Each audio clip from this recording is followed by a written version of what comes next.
Welcome back to the Stanley Parable, episode 3, I think. All right, we're gonna begin the game again. Last two episodes, I followed many different options. There's still a lot more to go through. Hopefully, I don't want to end this yet, but okay. It takes a while to load. Best to get talking now before the narrator interrupts me every single time I want to talk. I'm going for the phone ending this time. There's two ways to do it. So I think I'm gonna. We'll see what happens when I get there. Anyway, loading screen. And I hate you dogs. This is the story of a man named Stanley. Yeah, we can skip that. Alright, let's go. All of his co-workers were gone. What could it mean? Stanley decided to go to the meeting room. Perhaps he had simply missed a memo.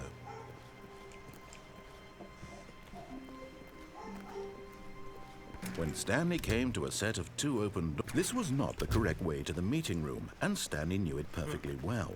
Perhaps he wanted to stop by the employee lounge first, just to admire it. Talking 1 second. Yes, truly a room worth admiring. But eager to get back to business, Stanley took the first open door on his left. Let me ask how these doors are actually open. Stanley was so bad at following directions, it's incredible he wasn't fired years ago. Look, Stanley, I think perhaps we've gotten off on the wrong foot here. I'm not your enemy, really, I'm not. I realize that investing your trust in someone else can be difficult, but the fact is that the story has been about nothing but you all this time. There's someone you've been neglecting, Stanley. Someone you've forgotten about. Please, stop trying to make every decision by yourself. Now, I'm not asking for me, I'm asking for her. This is it, Stanley. Your chance to redeem yourself. To put your work aside. To let her back into your life. She's been waiting. That's her, Stanley. You need to be the one to do this. To reach out to her. If you can truly place your faith in another. Oh, no, you can't. Did you just unplug the phone? Yeah. Well, that wasn't supposed to be a choice. How did you do that? You actually chose incorrectly? I didn't even know that was possible. Let me double check. No, it's definitely here, clear as day. Stanley picks up the phone. He's taken to his apartment where he finds his wife, and the two pledge themselves to one another. Music comes in, fade to white, roll credits. Not picking up the phone is actually somehow an incorrect course of action. How is that even possible? None of these decisions were supposed to mean anything. I don't understand. How on earth are you making meaningful choices? What did you... Wait a second. Did I just see... No, that's not possible. I can't believe it. How had I not noticed it sooner? You're not Stanley. You're a real person. I can't believe I was so mistaken. This is why you've been able to make correct and incorrect choices. And to think I've been letting you run around in this game for so long. If you'd made any more wrong choices, you might have negated it entirely. It's as though you completely ignored even the most basic safety protocol for real-world decision-making. Or did you not grasp the severity of the situation? Well, I won't have that kind of risk on my watch. I'm going to stop the game for a moment so we can educate you properly on safe decision-making in the real world. Please observe this helpful instructional video. It's been 3 minutes. Choice. It's the best part of being a real person. But if used incorrectly, can also be the most dangerous. For example, in this scenario, a hypothetical real person named Stephen has a choice. He could spend years helping improve the quality of life for citizens of impoverished third world nations. Or he could systematically set fire to every orphan living in a 30-kilometer radius of his house. Which choice would you make? Remember that unlike here, the real world makes sense, and at no time should you make a choice that does not conform to rational logic. If you find yourself speaking with a person who does not make sense, in all likelihood, that person is not real. Allow the person to finish their thought Then provide an excuse why you cannot continue talking. Turn to a partner and practice saying, "My goodness, is it 4:30? I'm supposed to be having a back, sack, and crack." Yeah, am I supposed to practice this? It's only been like 4 minutes, and he's already saying let's get to the ending. Excellent. Making choices on a regular basis is the best part to a healthy decision-making process. Most medical professionals recommend making at least 8 choices per day. Do you make more than 8? Less? And finally, if you begin to wonder if your choices are actually meaningful and whether you'll ever make a significant contribution to the world, just remember that in the vast infiniteness of space, your thoughts and problems are materially insignificant, and the feeling should subside. At this time, your instructor will guide you in an exercise to test and reinforce the material covered in this video. Oh, here we go. Ah, welcome back. You may have noticed that this room has begun to deteriorate as a result of narrative contradiction.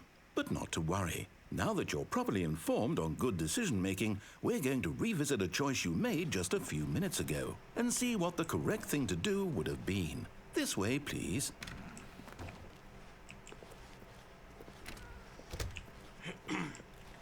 Alright. Oh, great. It's blocked off. Can I go a different way? Please?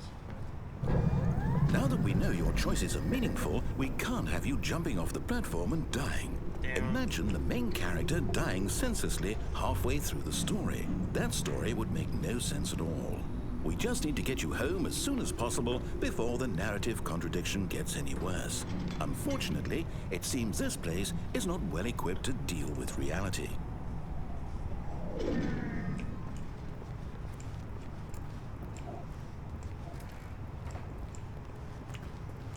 So you're gonna make me go through this door this time, or what? Nope, I'm going back through this room.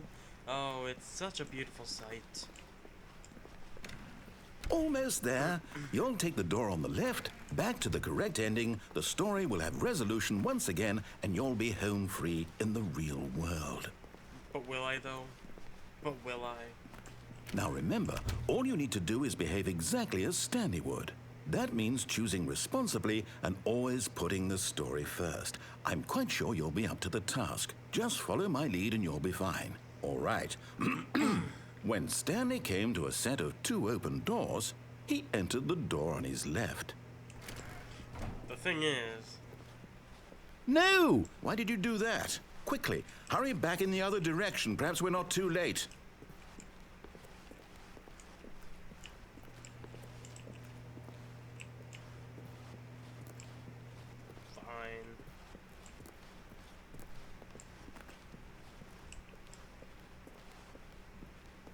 Oh, it's ruined. I can't believe, after everything we talked about, that my story, you've destroyed my work. So? Why? For what? What did you get out of that? What did you think was so special about seeing the game undone, left here like so much garbage? It's worthless now. And what am I supposed to do? Even if there were a way to continue, would it be worth it? To know that my story is now incorrect? How can I go back to that? I can't erase that knowledge. I'll have to live with it forever. Reliving its impossibility forever. I couldn't live that way. Is it better to shut the game down entirely? To willingly destroy all of my work? I don't know. What's the answer? What do I do? What do I do? What do I... No, I have to. I have to shut the game down. I have to. I have to.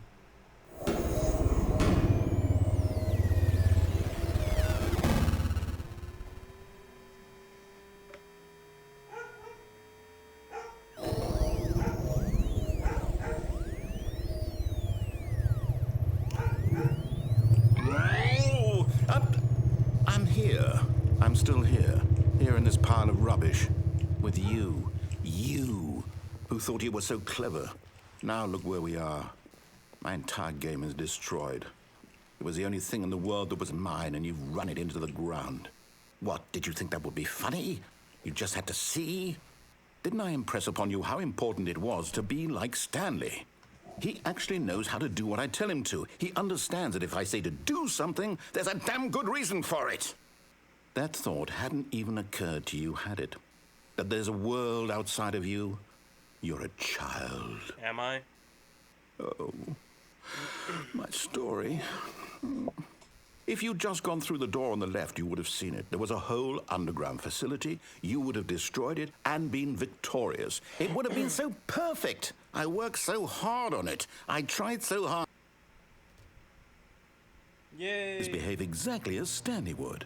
That means choosing responsibly and always putting the story first. I'm quite sure you'll be up to the task. Just follow my lead and you'll be fine. All right.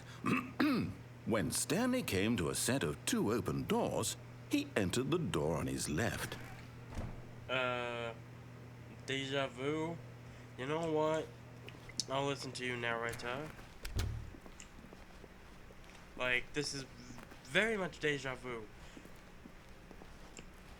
Yet there was not a single person here either. Feeling a wave of disbelief, Stanley decided to go up to his boss's office, hoping he might find an answer there. No, the broom closet is locked. And Coming to a staircase, Stanley walked upstairs to his boss's office.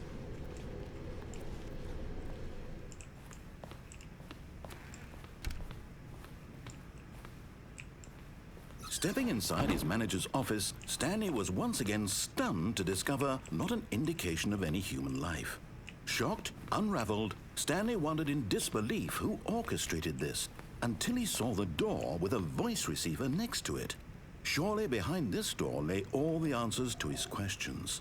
And beyond all probability, he knew the passcode. He had seen it on his boss's computer just last week. Night Shark 115. Was this the code to open the door? Would it still work? There was only one way to find out. Stanley had been trained never to speak up, but now he would draw from within himself the courage to face the unknown. He drew a sharp breath and then spoke the code. well, that worked.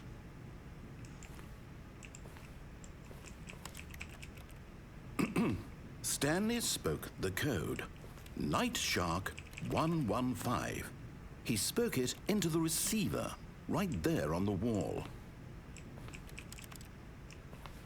You know I don't speak. Stanley. I'm sorry, is there a problem? You didn't mishear me, did you? Please speak the code into the receiver. Otherwise, we can't get on with the story. This is a crucial step. Oh my god, this is actually getting boring now because Stanley don't speak. Okay, fine. You're not going to do it. But you know what? It's pretty humiliating to bring you this far, only for you to suddenly decide you have better things to do. I asked you for this one single thing, for your respect. The kind of respect Stanley shows for his choices. He knows what it means to take a story seriously. If you didn't want to see what I had to show you, then why did you come here? You had a choice, you know. You could have gone through the door on the right. You could have done whatever the hell you wanted over there. Why did you come this way? Speak. Say something to me. Explain yourself, you coward. Well, I used to have one of those chairs as a computer. When Stanley came to a set of 2 open doors, he entered the door on his left. Uh-oh, I broke the game. Stanley? Hello? Are you... Is everything okay? Stanley, please. I need you to make a choice. Aww. I need you to walk through the door. Well, looks like that's the Are you end. listening to me? Can you hear me? Is everything all right? Stanley, this is important. The story needs you. It needs you to make a decision. It cannot exist without you. Yep. Do you understand me? Whatever choice you make is just fine. They're both correct. You cannot be wrong here. We can work together. I'll accept whatever you do. I simply need you to take that step forward, please. Choose. Do something. Anything. This is more important than you can ever know. I need this. The story needs it. Well, we're gonna let this roll through. You hear me? Are you there? Are you listening to this? Stanley, are you there? Okay. It's okay, I can wait. You need time to decide. Time to make sure your choice is correct. That is the best choice. That's all right. I'll wait for you to decide what's the right thing to do. Take as much time as you need.